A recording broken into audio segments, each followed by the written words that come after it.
My homage to the gem of the Supreme Buddha. The Buddha is my refuge every day. My homage to the gem of the Supreme Dhamma. The Dhamma is my refuge every day. My homage to the gem of the Supreme Sangha. The Sangha is my refuge every day. My homage to the Supreme Triple Gem. The Triple Gem is my refuge every day. Namo Buddhaya. Meritorious devotees, as human beings who have been born into this world, we feel that this is the first time that we have been born. Isn't that how we feel? We feel this is the very first time that we were born into this human world. And we think that this is the very first time we're studying in this life. And we think this is the very first time that we have gotten married. And we think this is the first time, the very first time that we have gotten children. This is the way that most people feel in this world. We think, if we were to think back, we think that we can only think back for about the 50 or 60 years or the 20, 30 years that we have lived in this life. That's our history. That's how we feel. However, the one who sees, the one who knows this world, the great sage, the incomparable teacher, the Supreme Buddha, the perfectly enlightened one, saw a history where a beginning point cannot be discerned. So meritorious devotees, the reality is this is not the first time that we have been born in the human world. We are traveling in a long journey of samsara. And it is impossible to even say how many years it has been since this samsara started. Our great teacher, the Supreme Buddha, explains this samsara is so long where a beginning point cannot be discerned even to a great teacher's eye. That's how long of a journey we have been traveling. In fact, we cannot say we have been born in this samsara for only this many years. It cannot be measured in years. The Supreme Buddha explains it can only be measured, if at all, through eons. And as you know, an eon cannot be said as having this many years. One day, someone came to our great teacher, the Supreme Buddha, and asked, "Oh, Venerable Sir, they say eon, what is really an eon? How many years are there?" And at that time, our great teacher, the Supreme Buddha, explains, a eon cannot be said as having this many years, or having this many thousands of years, or having this many thousands of hundreds of thousands of years. It cannot be said in years. And so that man asked, "Then, Venerable Sir, can you, explain it with a simile?" And so at that time, our great teacher explained a simile to help us understand how long an eon is. The Supreme Buddha explained, suppose there is a city that's covered by iron that is 7 miles long, 7 miles wide, 7 miles high.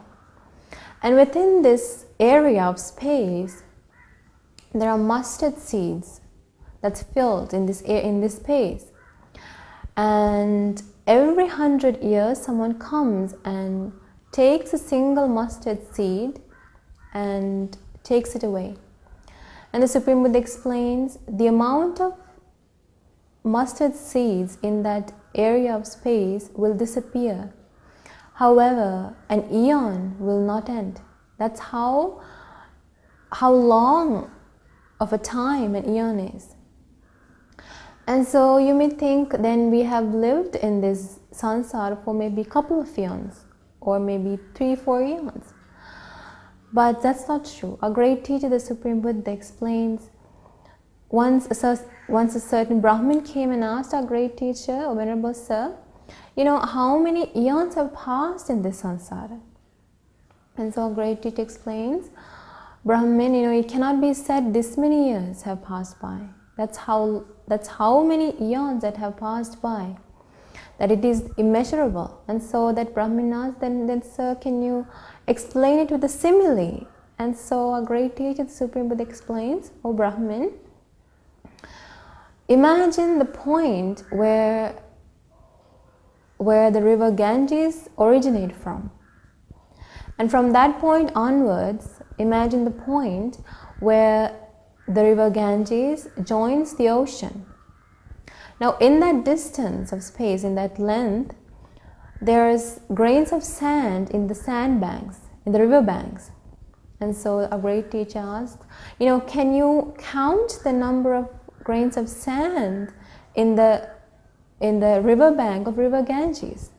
And so the Brahmin said, no, it's impossible. Just like that, a great teacher explained, just like that, Brahmin, it cannot be said that this many eons have passed by. It is immeasurable. So you can see, we have been traveling in a long journey, where we cannot even know the beginning. And if we cannot know the beginning, then without practicing the Dhamma, it is impossible to know an end to it. Meritorious disciples, what's the reason? Why have we been traveling in such a long journey? What's the reason? The reason can only be understood and discovered by someone who has abandoned that reason. Meritorious disciples, our great teacher, the Supreme Buddha, explained that ignorance is the reason, is the cause for the origination of the samsara. And our great teacher, the Supreme Buddha, shattered that shell of ignorance and came out of it and saw the world with the Supreme Buddha's amazing wisdom, saw the reality of it. Through breaking that shell of ignorance, our great teacher escaped from that long journey of samsara. However, we as human beings born in this world, we are still in that samsara. We don't know when this samsara started. And at this point, we don't know when it will end, unless we too break that shell of ignorance. As long as we are in that shell of ignorance, then we are in darkness. However, if someone practices this Dhamma, then that person is able to shatter that shell of ignorance and see the bright world, see the reality, and put an end to this samsara. So, meritorious disciples, today we're going to learn a beautiful sutta that explains how this ignorance is conditioned. And we're also going to learn the path that leads to the escaping or becoming free from this ignorance, that is, finding true knowledge, gaining true knowledge and liberation. So today, we're going to learn the sutta known as Avijja Sutta. This is found in the Anguttara Nikaya of the Pali Canon. Our great teacher, the Supreme Buddha, explains, O bhikkhus, a starting point of ignorance, or because it's said that a starting point of ignorance is not seen where one could rightly say, before this, there was no ignorance, and ignorance only started after this. So what did the Supreme Buddha say? What did the Supreme Buddha say? A great teacher says, you cannot say that before this, ignorance was not there. Ignorance only started after this point. So the Supreme Buddha explained, a starting point cannot be seen. So that means, just like the starting point of samsara cannot be seen, the starting point of ignorance cannot be seen. That is the reason why we have been coming such a long journey of birth and death. As long as there is ignorance, the samsara continues. Ignorance is what pushes us into this samsara. So the Supreme Buddha explains the starting point of ignorance cannot be discerned, cannot be seen. But our great teacher says, however, because ignorance is seen to have a specific condition. So ignorance exists because it's being conditioned by something. As you know, our great teacher's Dhamma is all about cause and effect. There's always, if there's an effect, there's a cause to it. And so the Supreme Buddha explains, ignorance too has a cause. It exists, it's maintained because of a condition. And so the Supreme Buddha explains, I say because ignorance has a nutriment. It does not lack a nutriment. So what is the Supreme Buddha saying? The Supreme Buddha is saying, ignorance has a nutriment. Now what's a nutriment? As you know, we take food. And we take food because we need nutrients. Why do we need nutrients? Because we need to maintain this body. So what a nutrient does is it helps us to continue or to maintain ourselves. And so the Supreme Buddha explains, ignorance has a nutrient. And so as long as this nutrient is there, ignorance will continue, will exist, will be maintained. And as long as ignorance is maintained, we will continue in this samsara. So a great teacher, the Supreme Buddha explains, because ignorance is a nutriment. And what is that nutriment for ignorance? The Supreme Buddha explains, because it is the 5 hindrances. So what's the nutriment for ignorance? 5 hindrances.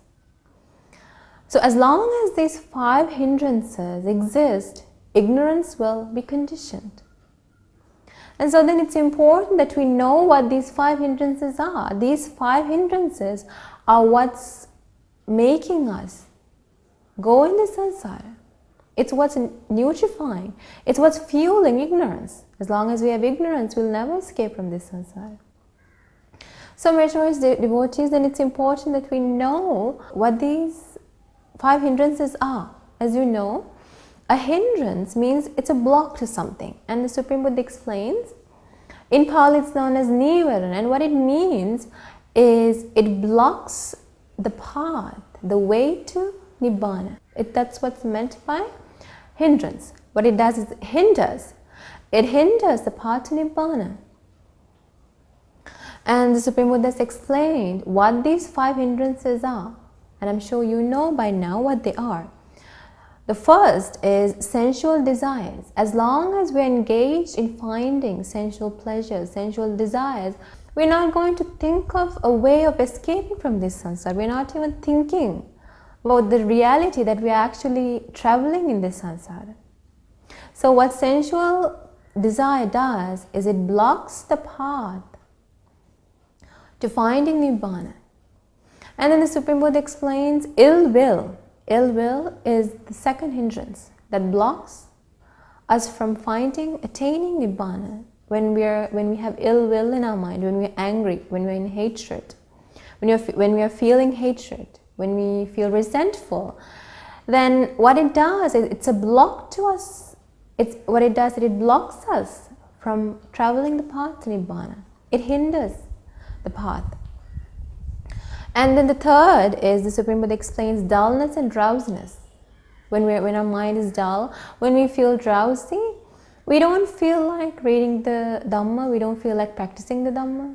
And at that moment, what it's doing is it's hindering our path to Nibbana. It's blocking us from reaching closer to Nibbana.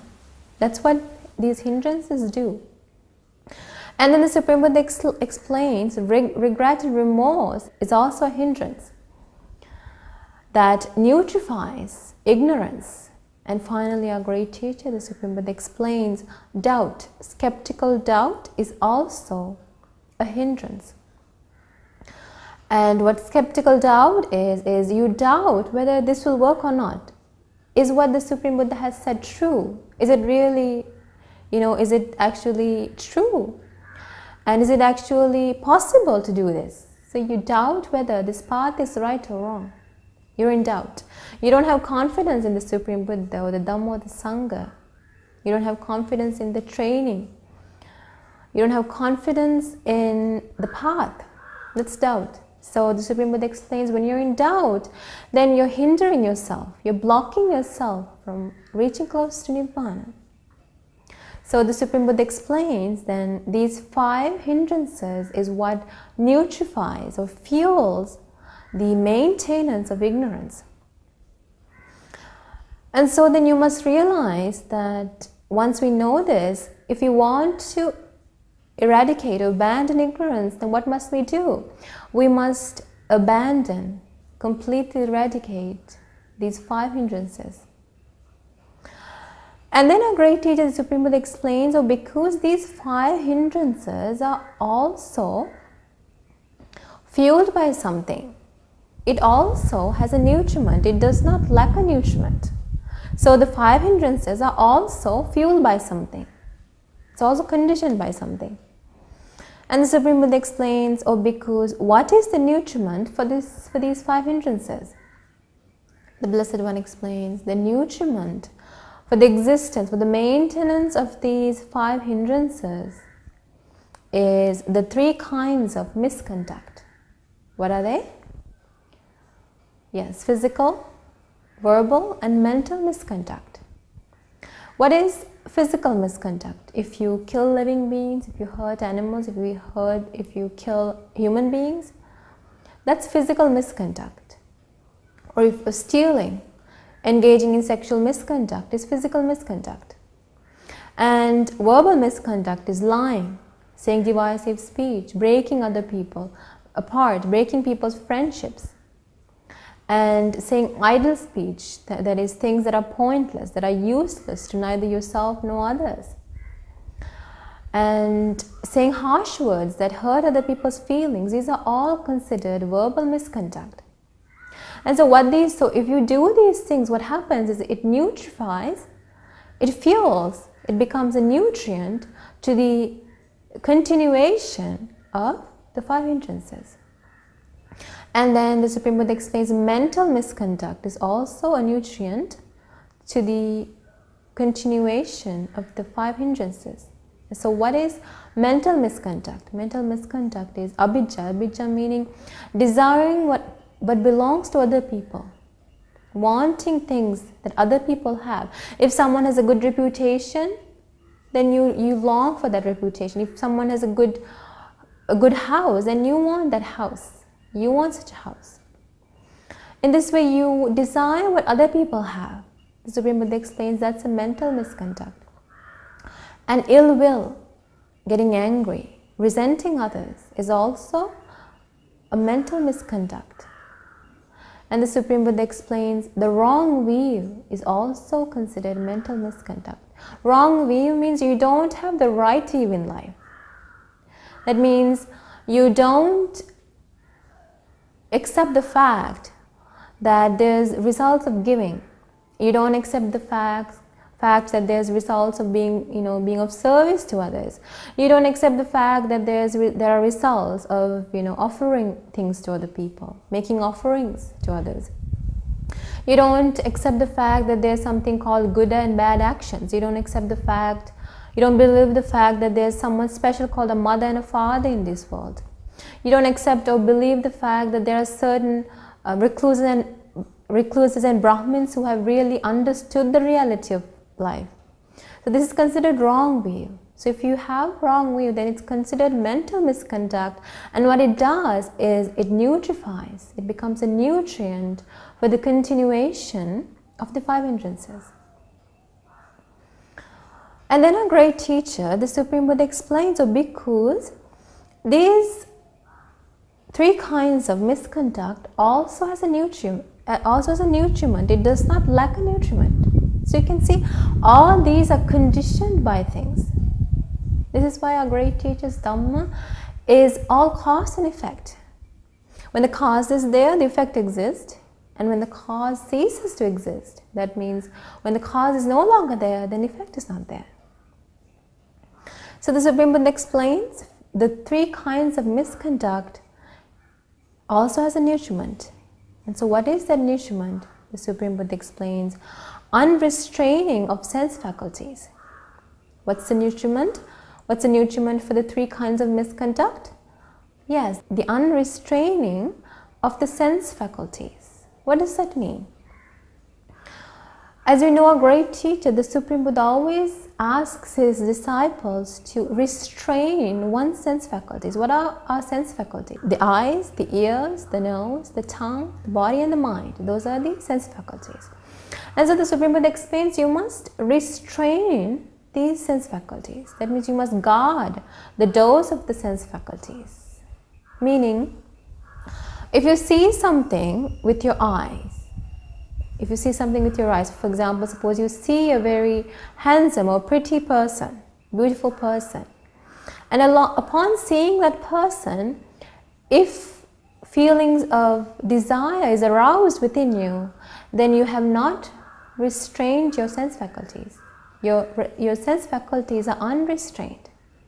And upon hearing something, suppose someone blames you, and upon hearing those harsh words, if your feelings of anger are aroused, then you have not restrained your ears. Your ears are unguarded. This is what restraining of sense faculties means. When we see something, when we hear something, when we feel something with our nose, tongue, body or mind, if defilements are aroused, if desire is aroused, if ill will is aroused or delusion is aroused, then at that moment your faculties are not restrained. And the Supreme Buddha explains, if your faculties are not restrained, then the result is that it neutrifies.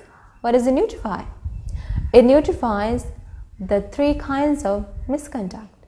Now, for example, if we take the example that we talked before, if you see someone who is very beautiful, who's very pretty or handsome, then if you have not guarded your sense faculty of eye, what happens?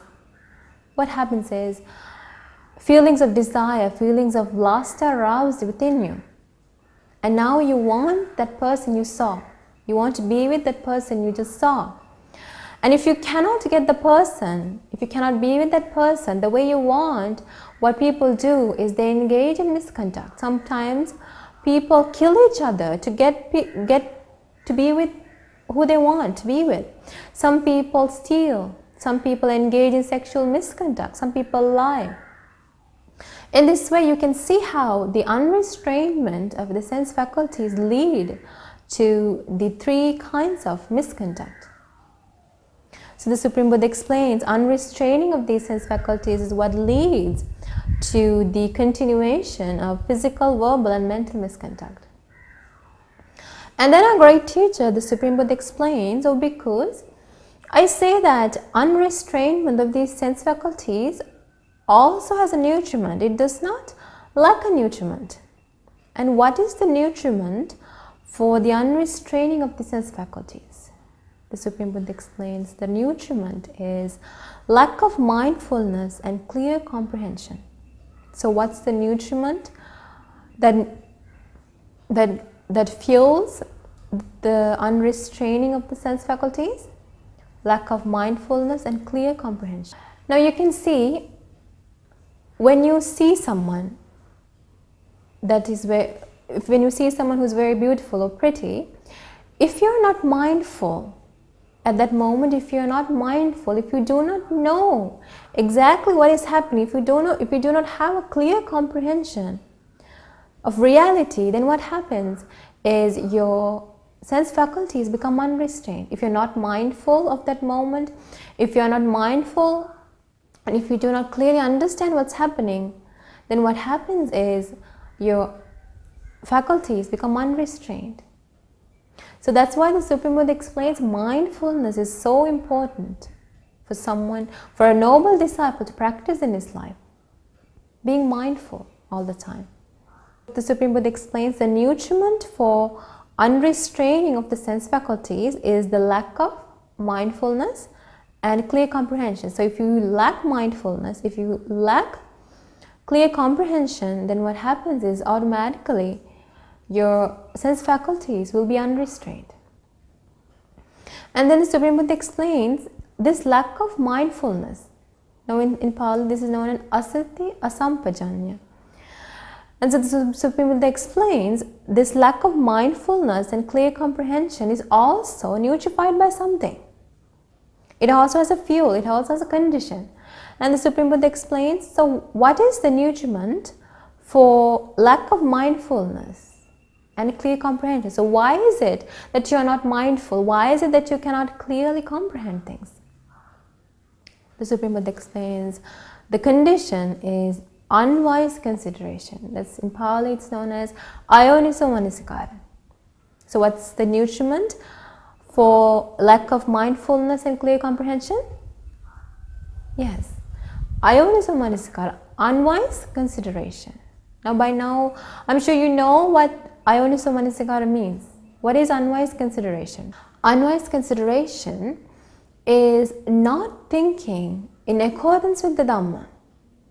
So when something happens, for example, if you see someone, or if you hear someone, for example, suppose you hear someone blaming you. Now, if you think according to the Dhamma, then defilements won't be aroused. However, if you do not think according to the Dhamma, then you'll be thinking in the wrong way, in the unwise way. And when you engage in the wrong way, when you think in the wrong way, what happens is you lose mindfulness. You don't remember anything about the Dhamma. You cannot remind yourself of the Dhamma if you engage in unwise consideration. For example, if someone blames you, if you think in the wrong way, then you'd be thinking, he's always blaming me. Why is he blaming me? I didn't even do anything. You're thinking something away from the Dhamma, far from the Dhamma. However, if you think in the right way, in accordance with the Dhamma, then you'd be thinking, he's blaming me, but those words are impermanent. And so at that time, when you think in the right way, in the wise way, then look, you can see how mindfulness arises. However, if you were thinking the wrong way, then you'd be thinking and thinking and thinking, and you'd be, traveling a long distance in your mind without realizing where you are. So the Supreme Buddha explains this unwise consideration, thinking in the wrong way, thinking in a way that's separate from the Dhamma, is what fuels lack of mindfulness and lack of clear comprehension. And then the Supreme Buddha explains, O bhikkhus, I say that unwise consideration also has a nutriment. It does not lack a nutriment. So if someone engages in ayoniso manasikara, in unwise consideration, then he does so because of a reason. The reason being lack of confidence. So the Supreme Buddha explains the nutriment for unwise consideration is lack of confidence. So if a person does not have confidence in the Supreme Buddha, if a person does not have confidence in the Dhamma and the Sangha, then of course he is not going to think in line of the Dhamma. He is someone far away from the Dhamma.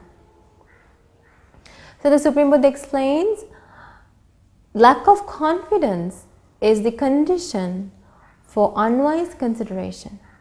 So if you want to be someone who engages in wise consideration, then what must you first develop?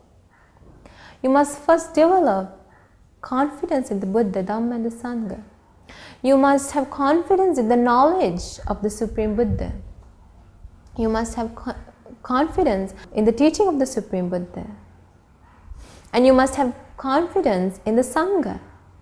And if you have these three things, then of course you're someone who's trying to practice this path. And so if you're someone who's trying to practice this path, then you're someone who's trying to think in the right way, in a way where defilements are not aroused. And so the Supreme Buddha explains then, lack of confidence is the nutriment for unwise consideration. And then the Supreme Buddha explains, O bhikkhus, lack of confidence also has a nutriment. It does not lack a nutriment. So there's a reason for why a person lacks confidence. The Supreme Buddha explains, the nutriment is not hearing the pure Dhamma. So if a person does not get to hear the true form, the pure form of the Dhamma, then there is no way that that person can gain confidence in the Supreme Buddha, the Dhamma or the Sangha. Why? Because it is only through the Dhamma where we can learn the qualities of the Supreme Buddha. It is only through the Dhamma where we can learn the qualities of the Dhamma and the Sangha. If we don't hear or listen or read the Dhamma, then there is no way we can form a pleasant mind about the Buddha, Dhamma and the Sangha. So that is why the Supreme Buddha says that the nutriment for lack of confidence is not hearing the pure Dhamma. So you can see how important listening, the opportunity to hear the pure Dhamma is. The Supreme Buddha next explains, O bhikkhus, not hearing the pure Dhamma also has a nutriment. And what is that nutriment? That nutriment is not associating with superior persons. So what's the nutriment for not hearing the pure Dhamma? The nutriment is not associating with superior person. Now, who is a superior person? Who's a noble friend? A superior person is someone who has confidence in the Supreme Buddha, the Dhamma and the Sangha. A superior person or noble friend is someone who is virtuous. He's someone who protects. He or she is someone who protects the precepts. He or she is someone who is trying to practice the path. He is someone who is trying to understand what is wholesome and what is unwholesome, what is right from what is wrong. And so the Supreme Buddha explains, if you do not associate with these superior persons, then you will not get to hear the Supreme Buddha's Dhamma, the pure form. As you know, in the present world, it is very rare to find superior persons or noble friends to associate with. Most of the world is filled with inferior persons, ignoble friends. Those ignoble friends, those inferior people, do not encourage you to find what's good. They do not encourage you to do what is good. They do not have confidence in the Triple Gem. They are not virtuous. And they do not tell others or teach others the pure Dhamma that's found, discovered by the great sage, the incomparable teacher. So the Supreme Buddha explains the nutriment that fuels not hearing the Dhamma is not associating with superior persons. The Supreme Buddha explains, O bhikkhus, not associating with persons nutrifies not hearing the pure Dhamma. When you do not hear the pure Dhamma, what happens is you engage in unwise consideration. And when you engage in unwise consideration, when that's being filled, what happens is you lack mindfulness and clear comprehension.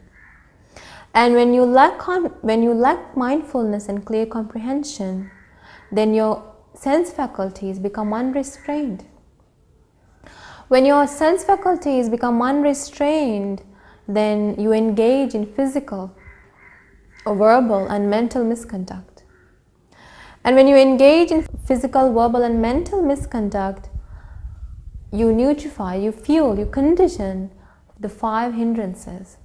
And as long as the 5 hindrances are there, it nutrifies ignorance. So this is the path to ignorance. This is how ignorance is being conditioned. So what's the beginning? The beginning is not having the opportunity to associate with superior persons. So now you can see how important it is to associate with superior persons, those noble people in this world who lead virtuous life, who teach the good Dhamma, and who lead pure lives and encourages others to do so. You can see from this the main reason for why we have been traveling for such a long journey of birth and death is we have not had the opportunity to associate with noble friends. Now afterwards, our great teacher, the Supreme Buddha, explains a beautiful simile. The Supreme Buddha explains, O bhikkhus, just as when it's raining and when the rain is pouring down in thick droplets on a mountaintop, the water flows down along the slope and it fills the clefts and the gullies and the creeks. And when the clefts, gullies and creeks are filled, it fills up the pools. And when the pools are filled, what happens? It goes and it fills the lakes. And when the lakes are filled, it fills the streams. And when the streams are full, it fills rivers. And when the rivers are full, it goes to the ocean, the water flows to the ocean, and the ocean is filled. The Supreme Buddha explains, just like that method of how water moves and flows from one point to another. Starting with not associating with superior persons, you work your way up and you neutralize the continuation of ignorance. And then our great teacher, the Supreme Buddha, explains, O bhikkhus, the opposite of ignorance. What is the opposite of ignorance? The opposite of ignorance is true knowledge and liberation. Meritorious disciples, what is true knowledge and liberation? In order to understand true knowledge and liberation, we must first know what ignorance is actually. What ignorance is not knowing the Four Noble Truths. So what is ignorance?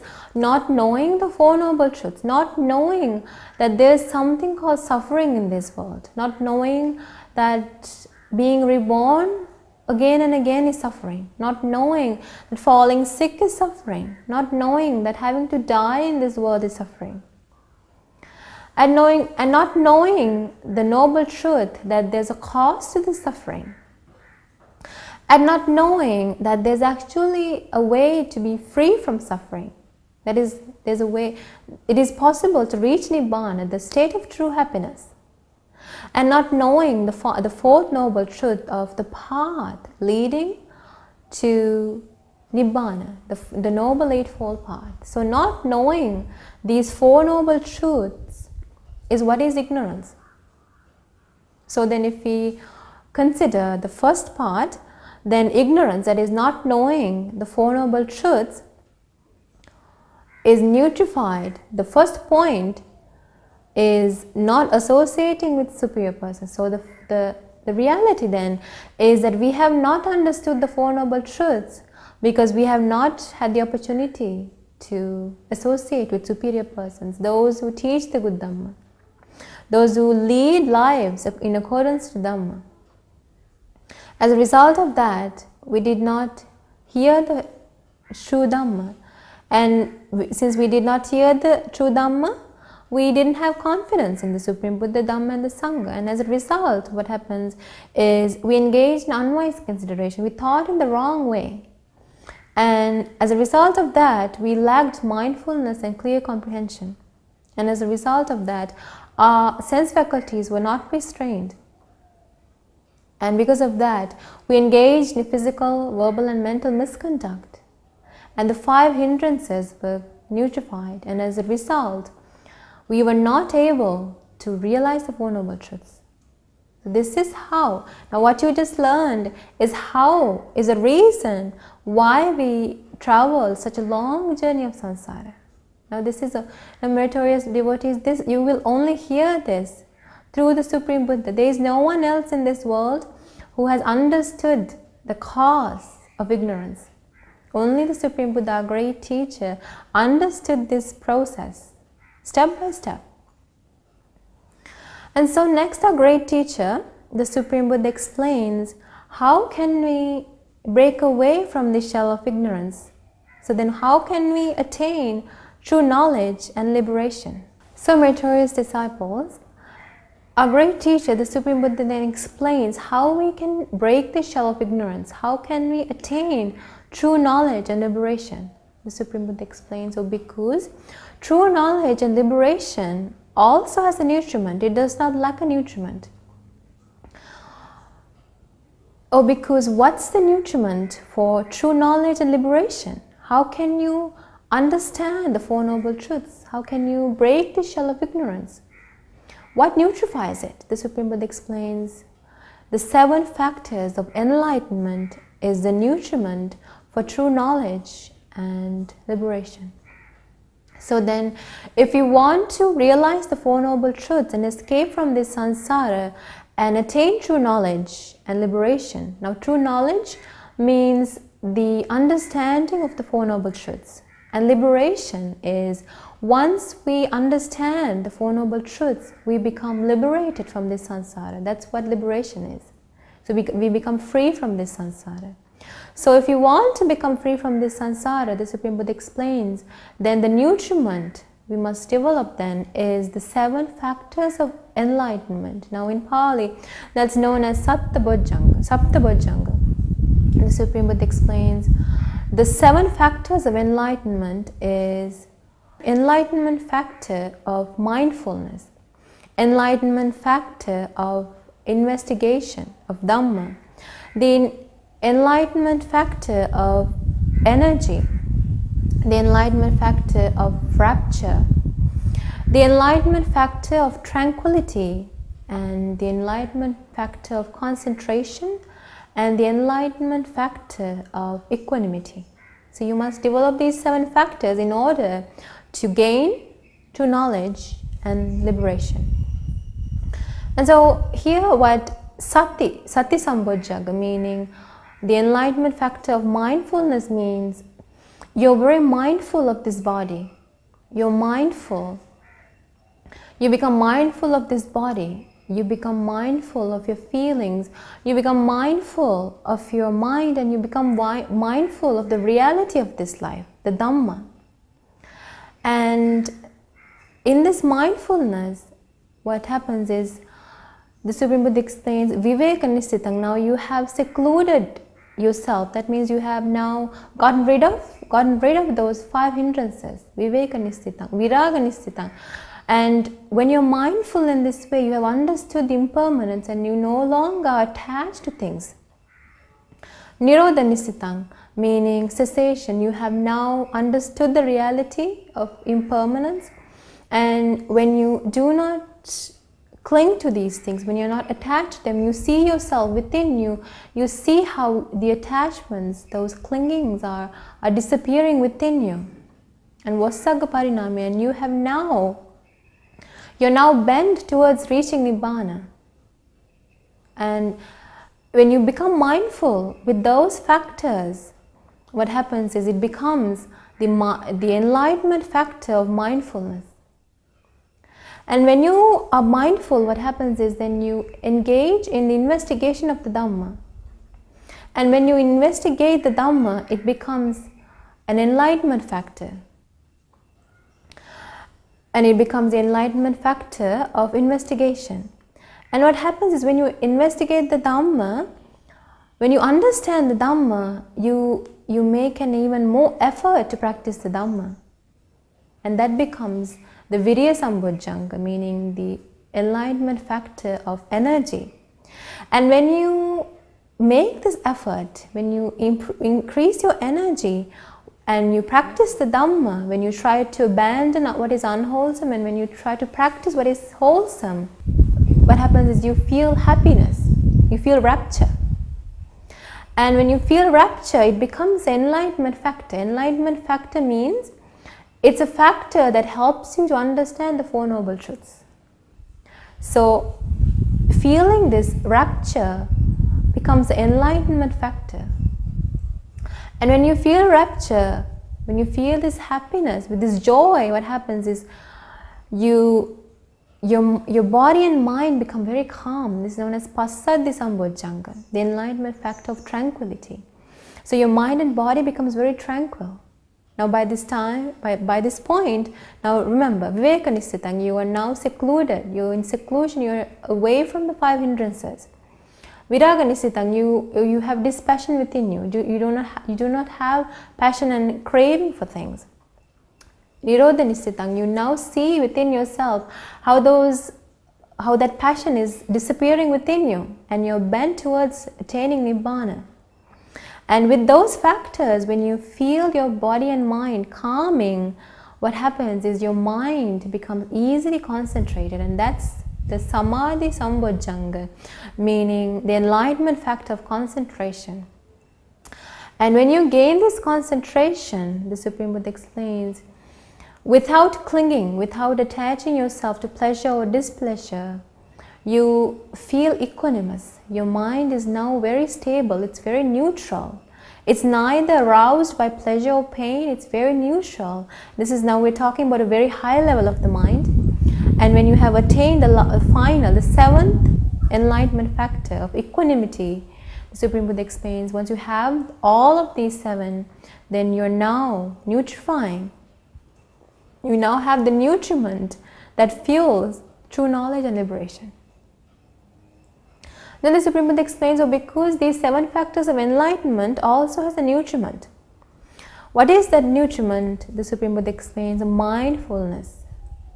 The 4 establishments of mindfulness is what nutrifies, what becomes a nutriment to attaining the 7 factors of enlightenment. Now, you know what the 4 establishments of mindfulness is. That is, kayanupassī viharati, being very mindful of the reality of this body, knowing that this body is foul, knowing that this body consists of the 4 great elements.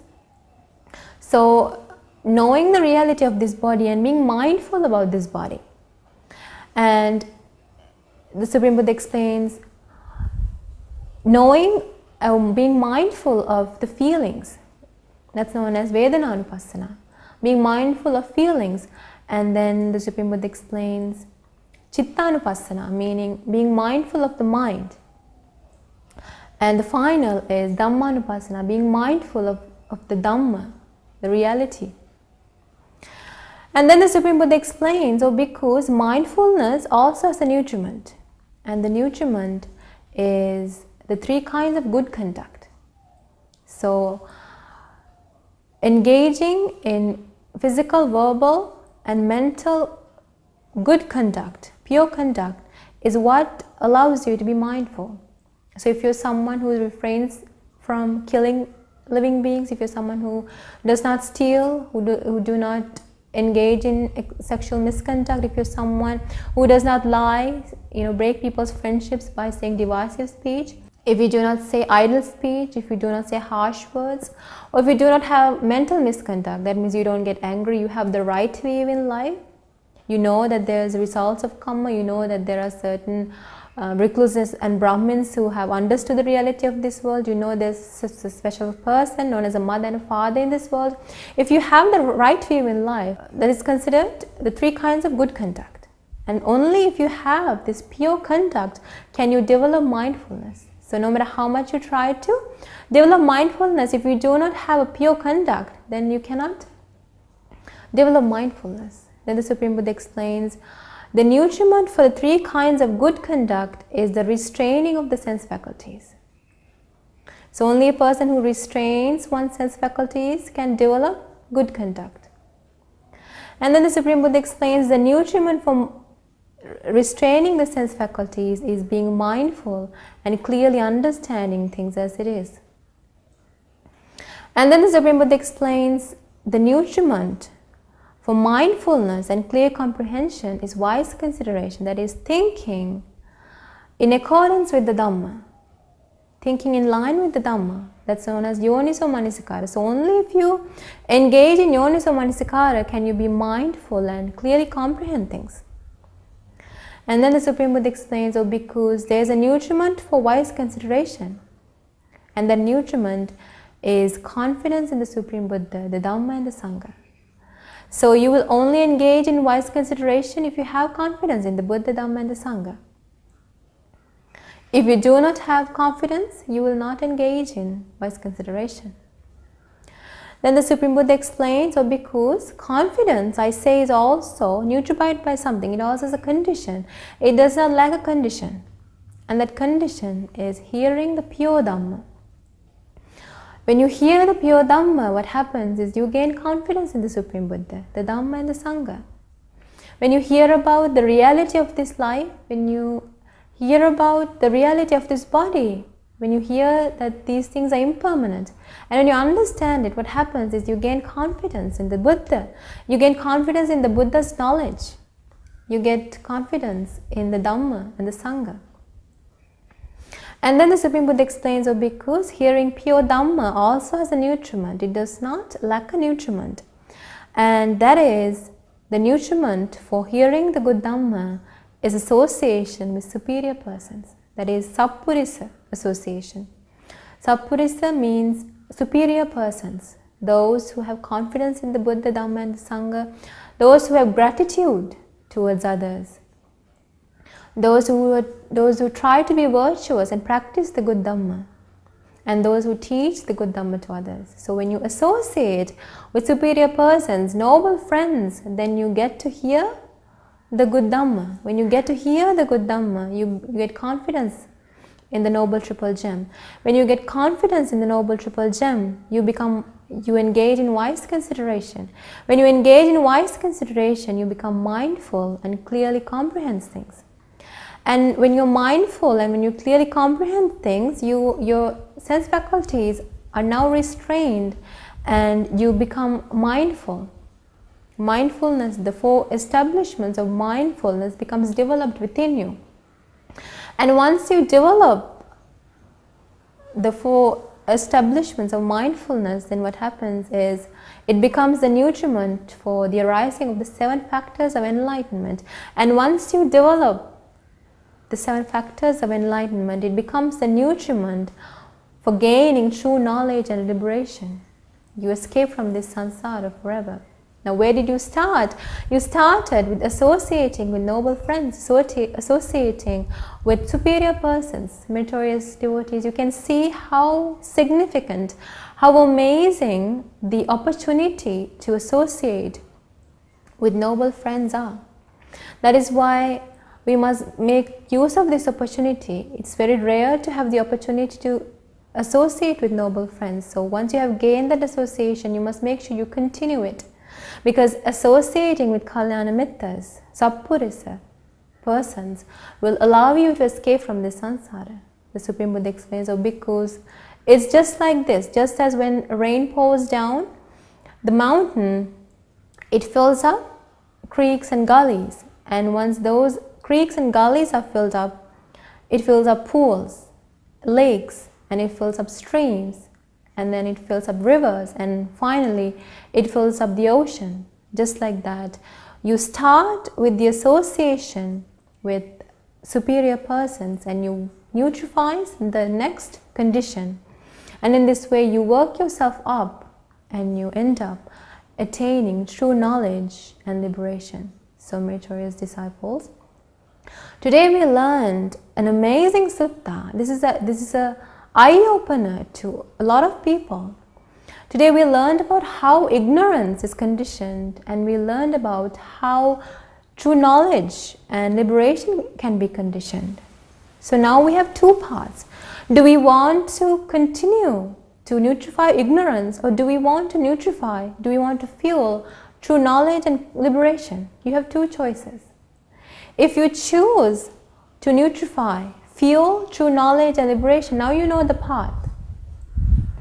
And when you do so, you will be able to be free from this long journey of samsara, this long journey of birth and death.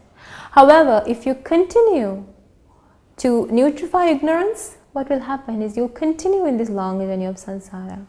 Where there is no beginning, you will not see an end to this samsara.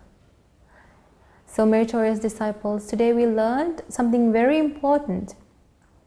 And I bless you, may you have the opportunity to practice what we just heard, to practice the path that leads to true knowledge and liberation. And may you have the opportunity to shatter the shell of ignorance and attain true knowledge and liberation and be free from this samsara by understanding the 4 noble truths in this Gautama Buddha's dispensation. Sadhu, sadhu, sadhu.